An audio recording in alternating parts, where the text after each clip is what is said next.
Questo cartello di minacce, scritto a mano e indirizzato alla deputata polesana del Partito Democratico Nadia Romeo, era apparso nella tarda serata di giovedì 2 aprile all'ingresso della sede della CGIL di Rovigo.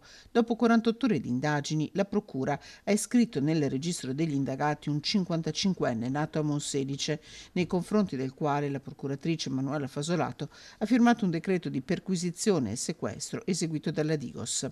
L'uomo deve rispondere di minaccia aggravata e violenza o minaccia a un corpo politico, amministrativo o giudiziario o ai suoi singoli componenti, aggravati dall'aver agito con finalità di discriminazione o di odio etnico, nazionale, razziale o religioso. A rendere possibile l'identificazione e l'esame delle telecamere di videosorveglianza avviato subito dopo il fatto dalla polizia. Al momento l'indagato non risulta appartenere al movimento Casa Pound, sono tuttavia in corso ulteriori accertamenti. Nadia Romeo, a cui erano arrivati attestati di solidarietà bipartisan, è uno dei 32 deputati di opposizione sospesi dopo che lo scorso 30 gennaio avevano occupato la sala stampa della Camera per impedire lo svolgimento di una conferenza stampa sulla remigrazione che tra i relatori prevedeva anche il portavoce di Casa Pound.